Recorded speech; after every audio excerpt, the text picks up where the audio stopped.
Com essas profundidades que nós estamos atingindo no pré-sal, nós não temos o tanque suficientemente grande que possa simular uma profundidade de 3.000 metros.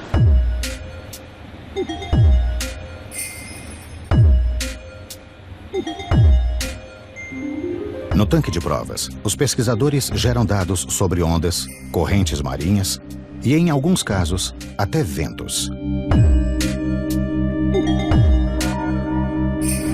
As esferas flutuantes funcionam como pontos de referência para os sensores instalados em volta do tanque. Esses dados alimentam supercomputadores que criam simulações em que pesquisadores experimentam as condições mais adversas do pré-sal.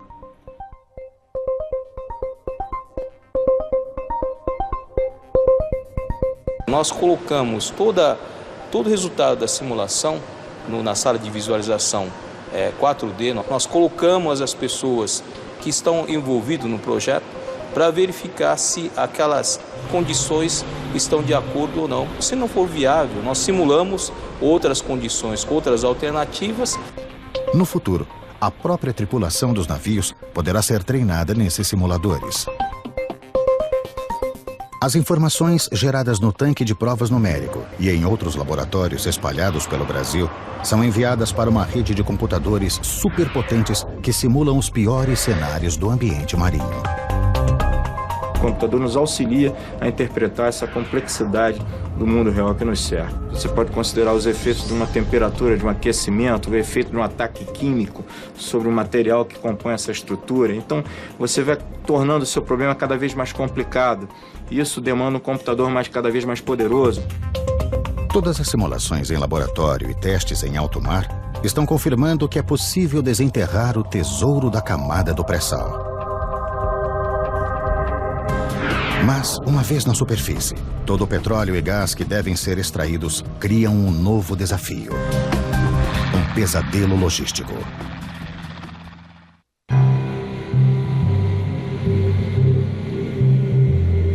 A missão do FPSO Cidade de São Vicente chega ao fim.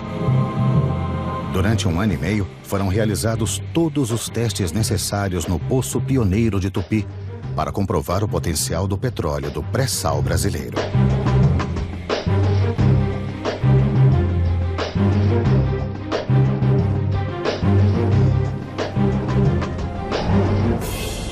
No lugar do Cidade de São Vicente, entra em operação um FPSO maior, o Cidade de Angra dos Reis, com capacidade para produzir 100.000 barris de petróleo e 35 milhões de metros cúbicos de gás por dia.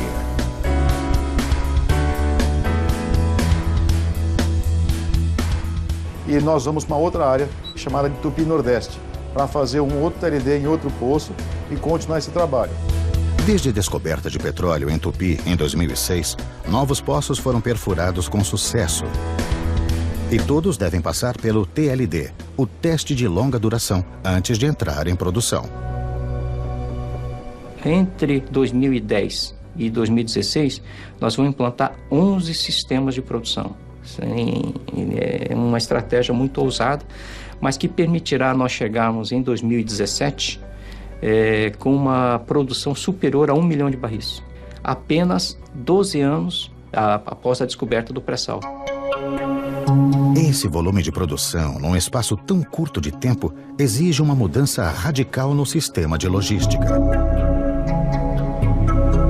Isso nos traz uma oportunidade, por exemplo, de rever toda a logística de transporte de pessoas, equipamentos, materiais da costa para a plataforma.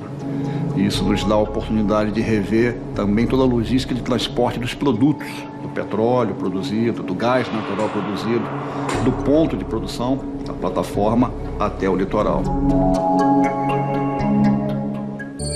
A logística do pré-sal equivale a povoar e abastecer uma cidade. Só que esta é formada por bairros flutuantes, distantes uns dos outros e a 300 quilômetros da costa.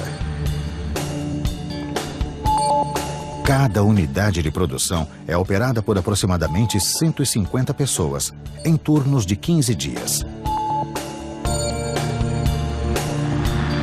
Para chegar e sair daqui, só de helicóptero.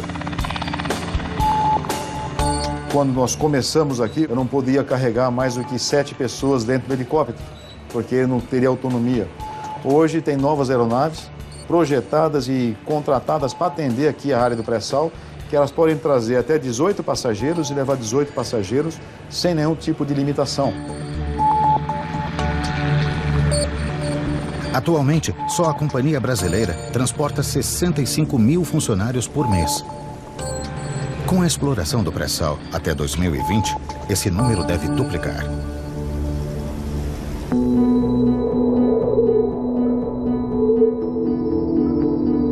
Dirigíveis já são utilizados em algumas situações militares para transporte de grande número de pessoas, em situações complexas. Esses dirigíveis pousariam em terminais flutuantes, posicionados a meio caminho entre o continente e as unidades de produção, para armazenar combustíveis e outros materiais.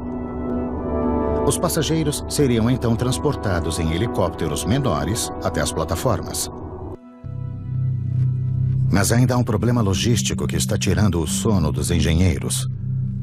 O que fazer com a grande quantidade de CO2, o gás carbônico, misturado ao óleo e gás do pré-sal? O gás em solução, ele tem algum percentual, no caso de Tupi, uma faixa de 8% a 12% de um contaminante, que é o CO2. O gás carbônico é o principal vilão do efeito estufa, que é apontado por muitos cientistas como o responsável pelo aquecimento global. Por isso a preocupação de não liberá-lo para a atmosfera. Existe uma proposta de reinjeção desse CO2 para poder aproveitar esse CO2 para gerar energia no reservatório como um poço injetor. Poços de reinjeção já são utilizados na indústria do petróleo para aumentar a produtividade. A nossa tradição é injetar água do mar para manter a pressão dos reservatórios e garantir níveis altos de produção. Isso é fundamental, ainda mais no ambiente de águas profundas. Se a reinjeção do CO2 der certo, os engenheiros resolverão 2 problemas de uma só vez. Todas as descobertas já confirmadas no pré-sal brasileiro indicam que as reservas devem chegar a 16 bilhões de barris. E isso considerando apenas 25% da província do pré-sal. As previsões mais otimistas são de que ali existam até 120 bilhões de barris de petróleo e gás. Um tesouro que gera grandes perspectivas e também grandes riscos.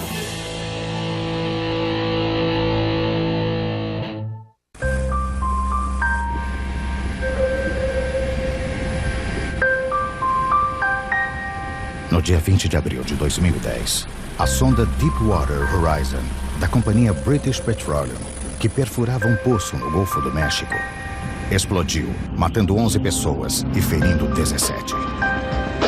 Iniciou-se uma ignição e incêndio. Esse incêndio consumiu a plataforma, essa plataforma afundou e o vazamento continuou absolutamente sem controle.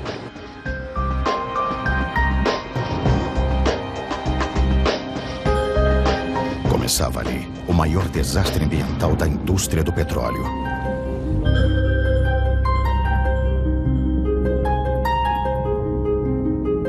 Durante 85 dias, o vazamento lançou no Golfo do México quase 5 milhões de barris de petróleo.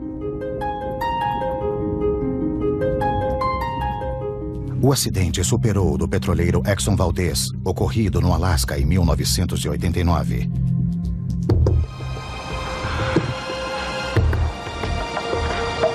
Que naquela época você estava em uma região relativamente inóspita, você não tinha internet, não tinha imagem instantânea, quer dizer, e mesmo assim o impacto foi daquela dimensão. Até hoje, 20 anos depois, se fala daquele acidente. Esse foi muito maior, perto de zonas de manguezais na costa americana, com uma presença muito maior das pessoas, com uma visibilidade maior. Cerca de 100 milhões de pessoas foram atingidas pela tragédia em 12 estados americanos e na costa mexicana. Centenas de espécies marinhas foram prejudicadas. O desastre no Golfo do México serve de alerta para os riscos da exploração do pré-sal na costa brasileira. O que eu vejo de grave nessa história do pré-sal, em termos de um possível acidente, é, em primeiro lugar, comparado com o Golfo do México, a profundidade. O poço perfurado pela Deepwater Horizon tinha quase 5.500 metros de profundidade. No pré-sal brasileiro, a maioria dos poços tem mais de 7.000 metros. E por fim, e que é uma coisa extremamente importante, é a distância da costa. Ou seja, a capacidade de mobilização de pessoas, de equipamentos, de contenção, ela é muito mais limitada do que existia na costa, no caso do Golfo do México.